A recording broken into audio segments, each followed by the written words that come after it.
CCI పరిశ్రమ పునరుద్ధరణపై స్థానికులు ఆశలు చిగురిస్తున్నాయి. 3 దశాబ్దాల క్రితం మూతపడిన పునరుద్ధరణకు తెలంగాణ సర్కార్ గ్రీన్ సిగ్నల్ ఇచ్చింది. ఇక రాయితీలు ఇచ్చి సాయం అందిస్తానని తెలిపింది. ఇక అది సహాయం అందిస్తామంటుంది. ఇక కేంద్రం గ్రీన్ సిగ్నల్ ఇస్తే పరిశ్రమ మళ్లీ ప్రారంభం కావడం ఖాయమైంది. ఆదిలాబాద్ సీసీఐ పరిశ్రమ గురించి పూర్తి విషయాలు తెలుసుకుందాం.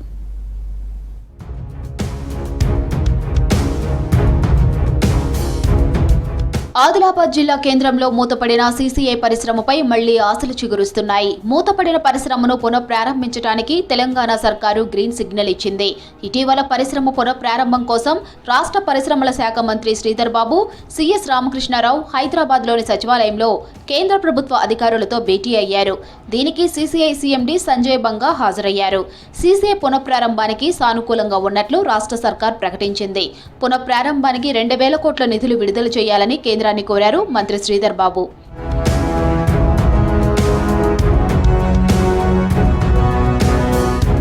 వెనుకబడిన ఆదిలాబాద్ ప్రాంతంలో పరిశ్రమ పునఃప్రారంభమైతే 3,000 మంది నిరుద్యోగులకు ఉద్యోగాలు దక్కుతాయి. దీంతో ఈ ప్రాంతం అభివృద్ధి చెందే అవకాశం ఉంది. దాంతో కేంద్రం నిధులు కేటాయించాలని రాష్ట్ర ప్రభుత్వం కేంద్రాన్ని కోరుతోంది. రాష్ట్ర ప్రభుత్వం పరిశ్రమ పునఃప్రారంభానికి సీఎం రేవంత్ రెడ్డి సానుకూలంగా ఉన్నారని ఆదిలాబాద్ ఎమ్మెల్యే పాయల్ శంకర్ అంటున్నారు.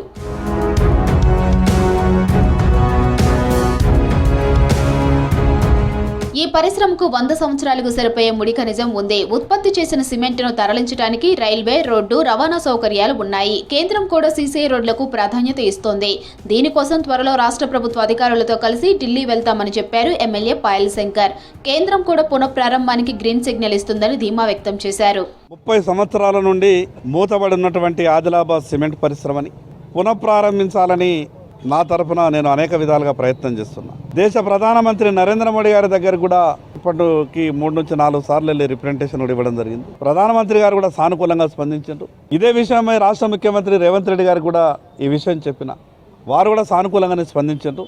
స్వయానా రాష్ట్ర ముఖ్యమంత్రి గారు కూడా 1-2 సార్లు ఢిల్లీకి కూడా వచ్చి కేంద్ర పరిశ్రమల శాఖ మంత్రి అయినట్టు కుమారస్వామి గారిని కూడా ఈ రాష్ట్ర ముఖ్యమంత్రి గారు, రాష్ట్ర పరిశ్రమల శాఖ మంత్రి శ్రీధర్ బాబు గారు కూడా పాజిటివ్గానే స్పందించారు. పరిశ్రమ ప్రారంభమైతే ఆదిలాబాద్ రూపురేఖలు మారనున్నాయి. ఆ కళ మరికొద్ది రోజుల్లో నెరవేరే అవకాశం ఉంది.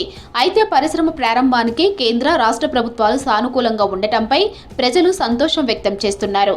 తొందరగా పరిశ్రమను ప్రారంభించాలని కేంద్ర, రాష్ట్ర ప్రభుత్వాలను కోరుతున్నారు స్థానికులు.